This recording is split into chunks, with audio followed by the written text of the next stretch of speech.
아침 햇살이 공방 창문을 통해 들어왔습니다. 나무가루가 빗속에서 천천히 떠다녔습니다. 박성우는 작업대 앞에 서서 대패질을 시작했습니다. 65세, 전북 전주에서 평생을 몫으로 살아온 그의 하루였습니다. 손은 거칠었습니다. 굳은 살과 오래된 상처 자국들이 여기저기 박혀 있었습니다. 허리는 조금 굽었습니다.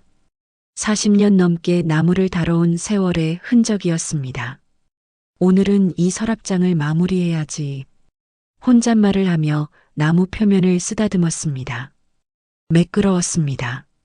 며칠간 공들여 다듬은 보람이 있었습니다. 공방은 크지 않았습니다. 20평 남짓한 공간에 작업대와 공구들이 빼곡히 들어차 있었습니다. 벽에는 톱과 망치, 끌들이 정리되어 걸려 있었습니다. 한쪽 구석에는 완성된 가구 몇 점이 놓여 있었습니다. 성호 씨 계세요? 문이 열리며 동네 할머니 한 분이 들어왔습니다. 이 사장님. 어서 오세요. 지난번에 부탁한 찬장은 다 됐어요? 네, 여기 있습니다. 성호가 가리킨 곳에는 단단한 소나무로 만든 찬장이 서 있었습니다. 오칠이 은은하게 빛났습니다. 아이고, 이쁘네. 역시 성호 씨 솜씨는 믿을만해. 고맙습니다. 오래 쓰실 수 있을 겁니다. 성호는 수수하게 웃었습니다. 자신이 만든 물건을 사람들이 좋아할 때 가장 보람을 느꼈습니다. 할머니가 돌아간 후 성호는 다시 작업에 몰두했습니다. 대패를 밀 때마다 얇은 나무 껍질이 말려 나왔습니다. 리듬감 있는 동작이었습니다. 수십 년 반복해온 일이었습니다. 점심때가 되어 도시락을 꺼냈습니다. 간단한 김치와 계란말이가 전부였습니다. 혼자 먹는 밥이었지만 불평하지 않았습니다. 이런 생활에 익숙해진 지 오래였습니다. 아버지도 이제 쉬셔야죠. 몇 년 전 아들 민수가 했던 말이 떠올랐습니다. 은퇴를 권유하는 말이었습니다. 하지만 성호는 그럴 수 없었습니다. 나무를 만지지 않으면 하루가 허전했습니다. 공방은 단순한 작업장이 아니었습니다. 그의 인생 그 자체였습니다. 오후가 되자 햇빛이 더 깊숙이 들어왔습니다. 성호는 작업을 멈추고 완성된 장난감 나무말을 들어 올렸습니다. 며칠 전 동네 아이를 위해 만든 것이었습니다. 요즘 애들은 이런 거 안 가지고 놀지. 중얼거렸지만 손길은 정성스러웠습니다. 예전에 민수에게도 이런 장난감을 많이 만들어줬습니다. 아들은 그때 정말 좋아했습니다. 벽에 걸린 오래된 사진을 바라보았습니다. 젊은 시절의 성호가 망치를 들고 웃고 있었습니다. 옆에는 어린 민수가 서 있었습니다. 아버지를 존경하는 눈빛이었습니다. 그때가 좋았는데 조용히 말했습니다. 언제부터인가 아들과의 거리가 멀어졌습니다. 결혼 후 더욱 그랬습니다. 저녁이 되어 공방 문을 닫았습니다. 마당을 쓸고 공구들을 정리했습니다. 모든 것이 제자리에 있어야 마음이 편했습니다. 집으로 들어가는 길에 우편함을 확인했습니다. 전기요금 고지서 한 장이 전부였습니다. 아들에게서 오는 연락은 없었습니다. 거실에 앉아 텔레비전을 켰습니다. 뉴스가 나왔지만 귀에 들어오지 않았습니다. 휴대폰을 확인했습니다. 부재중 전화도 문자도 없었습니다. 민수는 잘 지내고 있겠지. 혼잣말이었습니다. 아들이 도시에서 안정적으로 살기를 바랐습니다. 그래서 퇴직금 일부를 전세 자금으로 보태줬습니다. 이제 너희는 걱정 말고 살아라. 그때 했던 말이 기억났습니다. 민수와 며느리 은주는 고마워했습니다. 하지만 그 후로 연락이 뜸했습니다. 성호는 소파에 기대어 눈을 감았습니다. 피곤했습니다. 하루 종일 나무를 다루면 몸이 무거웠습니다. 하지만 마음은 가벼웠습니다. 오늘도 좋은 작품을 만들었으니까요. 사람들이 자신의 손길을 기억해 주니까요. 밤이 깊어갔습니다. 성우는 침대에 누워 천장을 바라보았습니다. 내일도 공방에 가야 했습니다. 새로운 주문이 기다리고 있었습니다. 내일은 뭘 만들까 생각하니 기분이 좋아졌습니다. 나무 냄새, 대패질 소리, 완성된 작품을 보는 순간 그 모든 것이 그의 삶이었습니다. 공방은 그의 자존심이었습니다. 아무도 빼앗을 수 없는 것이었습니다. 돈이 많이 되는 일은 아니었지만 의미 있는 일이었습니다. 창밖에서 바람 소리가 들렸습니다. 전주의 밤은 고요했습니다. 성우는 천천히 잠에 빠져들었습니다. 하지만 그는 몰랐습니다. 머지않아 자신의 평화로운 일상이 흔들릴 것이라는 사실을, 아들이 다시 손을 내밀 것이라는 사실을, 그리고 그것이 자신의 선택을 시험하게 될 것이라는 사실을. 토요일 오후였습니다. 성우는 공방에서 의자를 다듬고 있었습니다. 휴대폰이 울렸습니다. 민수였습니다. 여보세요, 민수야. 아버지, 이번 주말에 시간 되세요? 그럼, 무슨 일이니? 은주랑 같이 뵈러 가려고요. 성우는 반가웠습니다. 아들 부부가 찾아온다는 것이, 그래, 언제든지 와라. 전화를 끊고 성우는 서둘러 집을 정리했습니다. 시장에 가서 민수가 좋아하는 삼겹살을 샀습니다. 일요일 오후 민수의 차가 집 앞에 멈췄습니다. 어서 와라. 아버지, 오랜만이에요. 민수가 내렸고 은주가 따라 내렸습니다. 명품 가방을 들고 있었습니다. 아버님, 안녕하세요. 은주의 인사는 형식적이었습니다. 미소는 있었지만 차가웠습니다. 거실로 들어와 앉았습니다. 성우가 차를 내왔습니다. 요즘 어떻게 지내니? 네, 잘 지내요. 한동안 가벼운 대화가 오갔습니다. 하지만 분위기가 어색했습니다. 저녁을 차렸습니다. 성우가 정성껏 준비한 음식들이 상에 올라왔습니다. 많이 먹어라. 잘 먹겠습니다. 식사 중에 은주가 공방을 힐끗 봤습니다. 아버님, 아직도 공방 일하세요? 그럼, 손님들이 찾아주시는데 힘들지 않으세요? 괜찮아. 나는 일하는 게 좋아. 은주는 더 말하지 않았습니다. 하지만 불만이 얼굴에 어려 있었습니다. 식사를 마치고 민수가 조심스럽게 말했습니다. 아버지, 사실 오늘 말씀드릴 게 있어서 왔어요. 그래, 뭔데? 지금 전세집 계약이 곧 끝나요. 집주인이 집값을 많이 올렸어요. 성우는 조용히 들었습니다. 그래서 이참에 집을 사려고 해요. 조금만 보태면 괜찮은 아파트를 살 수 있거든요. 얼마나 부족한데? 한 5천만 원 정도요. 성우는 찻잔을 내려놓았습니다. 그래서 아버지한테 도움을 청하려고요. 침묵이 흘렀습니다. 은주가 끼어들었습니다. 아버님, 전세는 불안하잖아요. 우리 집이 있어야 안정적이에요. 성우는 난처했습니다.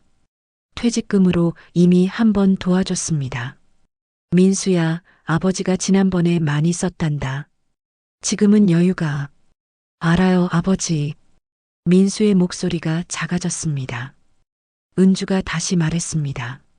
아버님, 공방은 정리하실 생각 없으세요? 뭐? 공방으로 버시는 돈이 얼마나 되나요? 그 땅이 괜찮은 위치잖아요. 파시면 목돈이 될 텐데. 성우는 은주를 똑바로 바라봤습니다. 공방을 팔라고? 네. 어차피 나이 드셨는데 무리하실 것 없잖아요. 그 돈으로 민수 집 문제도 해결하고요. 은주야. 민수가 아내를 제지했습니다. 하지만 은주는 멈추지 않았습니다. 제 말이 틀렸나요? 차라리 아들 미래에 투자하시는 게 낫잖아요. 성우는 아무 말도 하지 않았습니다. 가슴이 답답했습니다. 은주 씨, 그만해요. 민수가 다시 말렸습니다. 왜요? 아버님도 현실적으로 생각하셔야죠. 성우는 천천히 일어났습니다. 밥은 다 먹었지? 아버지, 이만 가봐라. 피곤하다. 아버지, 저희가 너무 무례했나요? 민수가 사과했지만 성우는 고개를 저었습니다. 괜찮다. 그냥 가봐.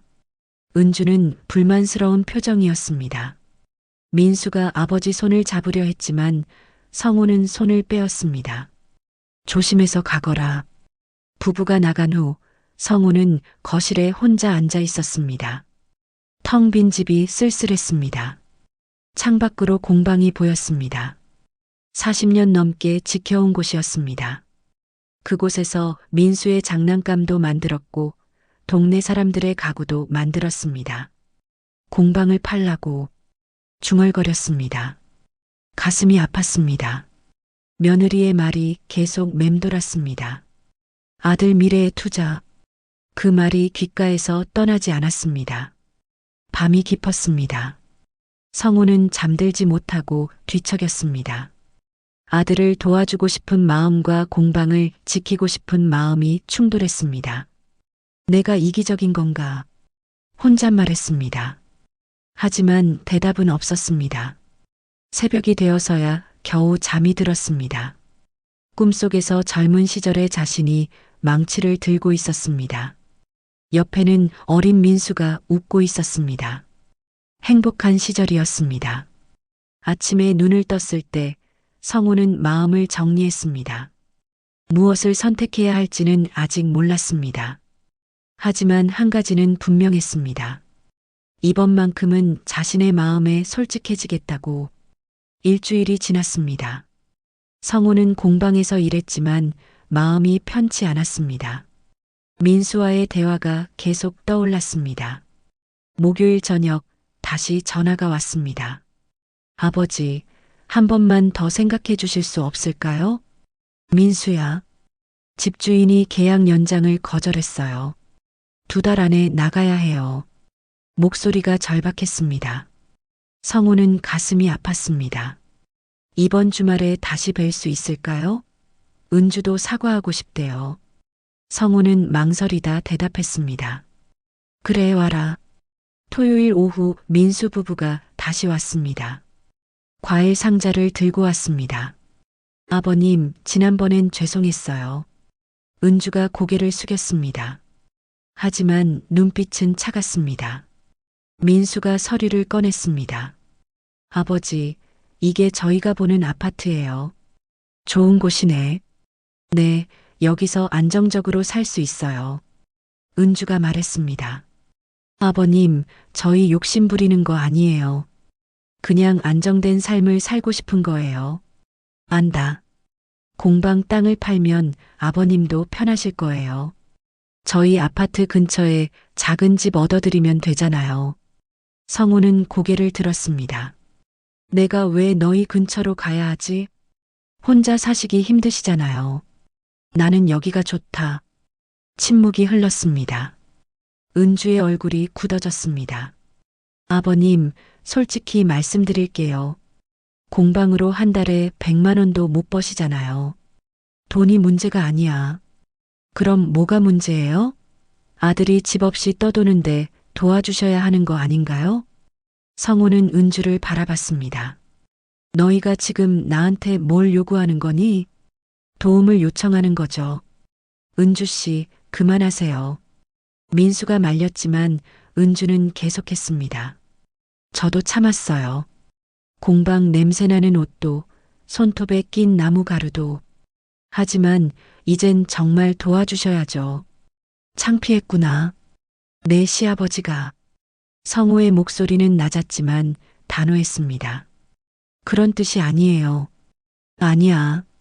그런 뜻이 맞아. 성우는 천천히 일어났습니다. 민수야, 아버지는 평생 이 손으로 살았다. 부끄럽지 않게 살았어. 알아요, 아버지. 공방은 단순한 작업장이 아니야. 내 인생이고 내 자존심이야. 성우의 눈빛이 흔들리지 않았습니다. 너희 욕심 때문에 내 삶을 버릴 수는 없다. 아버지. 이 공방은 내가 내 어머니와 함께 일군 곳이야. 내가 어릴 때 장난감 만들어준 곳이고, 민수는 말이 없었습니다. 돈이 필요하면 다른 방법을 찾아라. 하지만 공방은 안 돼. 은주가 벌떡 일어났습니다. 당신 아버지는 정말. 은주 씨, 민수가 소리쳤습니다. 처음으로 화를 낸 것이었습니다. 나가요. 지금 당장. 은주는 가방을 들고 나갔습니다.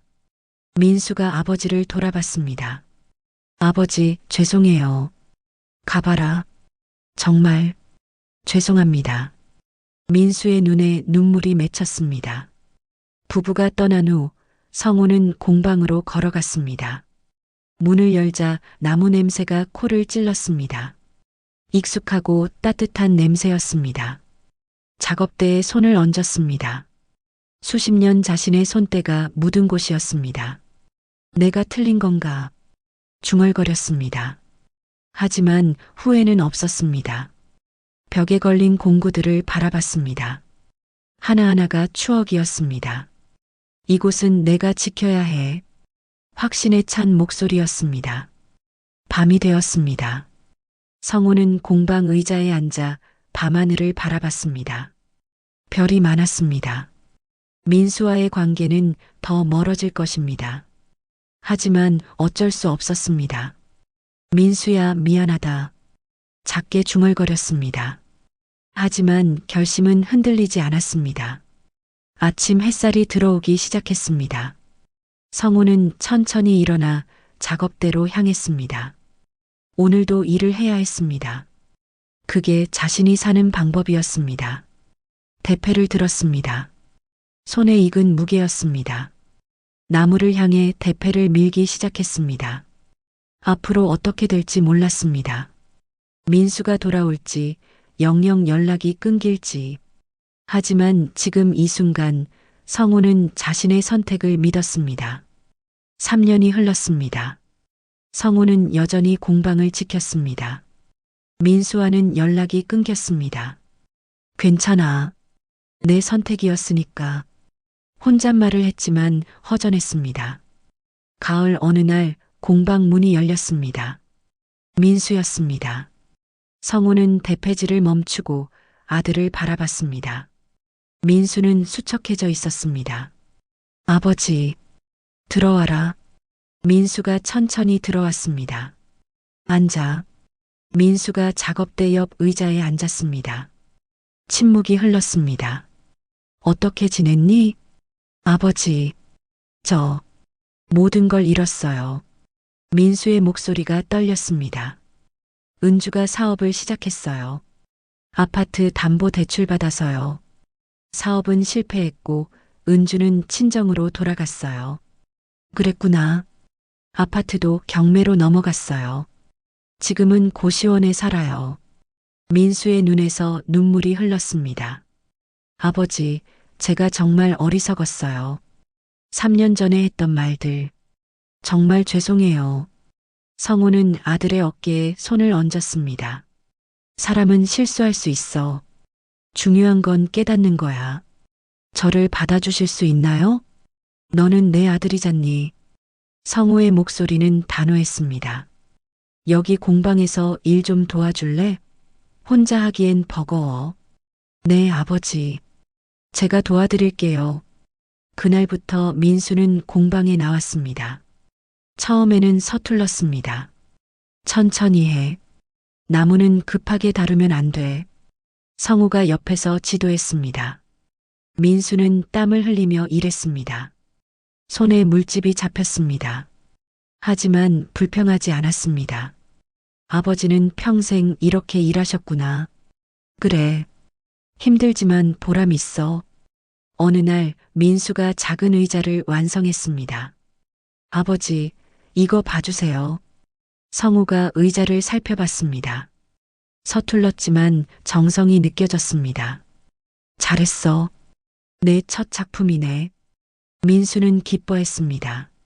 저녁이 되어 부자는 함께 밥을 먹었습니다. 아버지, 제가 요리 배워올게요. 아버지께 해드리고 싶어요. 성우는 아들을 바라봤습니다. 눈빛이 달라져 있었습니다. 민수야, 잘못을 깨닫고 돌아오는 건 늦지 않은 거다. 감사합니다, 아버지. 함께 다시 시작하자. 민수가 고개를 끄덕였습니다.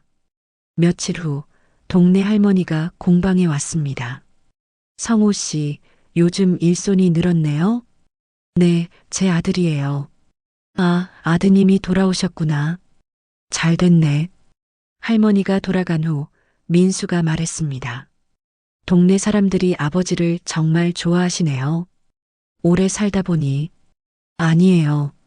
아버지가 좋은 분이니까요. 밤에 민수는 공방을 둘러봤습니다. 벽에 걸린 공구들, 나무 냄새, 모든 것이 아버지의 삶이었습니다. 이곳을 팔라고 했던 내가 정말 어리석었어. 성우가 공방에 들어왔습니다. 아직 안 자니? 아버지, 제가 정말 죄송해요. 됐어. 이제 내가 알잖니. 네. 돈으로 살 수 없는 게 있다는 걸 이제 알아요. 성우가 아들의 어깨를 두드렸습니다. 앞으로는 함께 이곳을 지켜나가자. 네, 아버지. 꼭 그럴게요. 달빛이 공방을 비췄습니다. 부자는 나란히 서서 밖을 바라봤습니다. 오랜만에 평화로운 밤이었습니다. 6개월이 흘렀습니다. 공방에는 활기가 돌아왔습니다.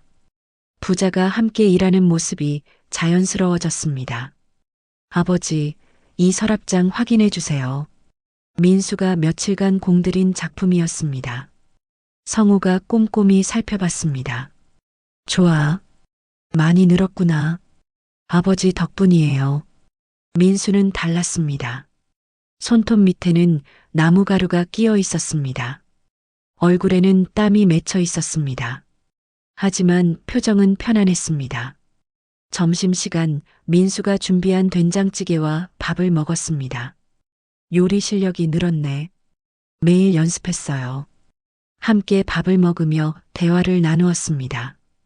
예전엔 없던 여유였습니다. 민수야, 은주한테서 연락 왔니? 아니요. 아마 안 올 거예요. 민수의 목소리는 담담했습니다. 괜찮아? 네. 이제는 괜찮아요. 후회는 안 하니? 후회요? 물론 해요. 하지만 덕분에 깨달았어요. 진짜 가족이 뭔지요. 성우는 조용히 고개를 끄덕였습니다. 오후에 동네 아이가 찾아왔습니다. 할아버지, 제 책상 다리가 흔들려요. 민수야, 내가 한번 고쳐봐라. 제가요? 그래. 할 수 있어. 민수가 조심스럽게 고쳤습니다. 아이는 신기한 듯 지켜봤습니다. 다 됐어. 와, 감사합니다. 아이가 기뻐하며 나갔습니다. 아버지, 누군가를 도와주니까 뭔가 뿌듯해요. 그게 이 일의 보람이야. 저녁이 되어 부자는 공방 마당에 앉아 막걸리를 마셨습니다. 아버지, 왜 그때 공방을 지키셨어요? 저를 위해 팔 수도 있었잖아요. 성우는 하늘을 바라봤습니다. 별이 떠오르기 시작했습니다. 민수야, 사람에게는 지켜야 할 게 있어. 네. 내 할머니와 함께 일군 이곳, 내가 평생 배운 기술, 동네 사람들과의 인연. 그게 바로 나야. 민수는 조용히 들었습니다. 그걸 버리면 나는 아무것도 아니게 돼. 그럼 너한테도 물려줄 게 없어지는 거지. 물려줄게요? 응. 지금 내가 배우고 있잖니. 나무 다루는 법, 사람들을 대하는 법. 민수의 눈시울이 붉어졌습니다. 아버지, 제가 그땐 몰랐어요. 이제 알잖아. 바람이 불어왔습니다. 공방에서 나무 향기가 흘러나왔습니다. 아버지, 저 앞으로도 여기서 일하고 싶어요. 이 공방을 지키고 싶어요. 성우는 아들의 어깨를 두드렸습니다. 고맙다, 민수야. 제가 더 감사하죠. 절 다시 받아주셔서. 너는 내 아들이야. 언제든 돌아올 수 있어. 민수가 아버지의 손을 잡았습니다. 거칠고 굳은 살 박힌 손이었습니다. 하지만 따뜻했습니다. 며칠 후 젊은 부부가 아기 침대를 주문했습니다. 성우와 민수가 함께 상담했습니다. 부부가 돌아간 후 민수가 말했습니다. 저 부부 보니까 옛날 생각나요. 그때는 모든 걸 다 가질 수 있을 줄 알았어요. 하지만 정말 중요한 건 함께 있는 사람이었어요. 진심으로 나를 생각해주는 사람. 늦었지만 깨달아서 다행이야. 그날 밤 민수는 일기를 썼습니다. 오랜만이었습니다. 오늘 아기 침대 주문을 받았다. 아버지와 함께 만들 생각을 하니 설렌다. 3년 전에 나는 돈만 쫓아갔다. 지금의 나는 하루하루가 소중하다. 아버지와 함께하는 시간, 나무를 다듬는 시간, 누군가를 위해 무언가를 만드는 시간. 이 모든 게 행복이다. 아침이 밝았습니다. 부자는 함께 공방 문을 열었습니다. 나무 냄새가 코를 찔렀습니다. 오늘도 시작해볼까? 네, 아버지. 햇살이 창문으로 들어왔습니다. 먼지가 빗속에서 춤을 췄습니다. 공방에는 다시 생명이 깃들었습니다. 아버지와 아들이 함께 만들어가는 새로운 이야기였습니다. 성우는 생각했습니다. 자신이 지킨 이 공방이 이제 아들에게도 의미 있는 곳이 되었다고. 혼자가 아니라는 것이 얼마나 감사한지. 민수는 생각했습니다. 잃어버렸던 시간을 되돌릴 수는 없지만 지금부터라도 아버지와 함께 새로운 시간을 만들어갈 수 있다고. 공방 밖에서는 새들이 지저귀고 바람이 불었습니다. 전주의 봄은 따뜻했습니다. 부자의 새로운 인생 이막이 시작되었습니다.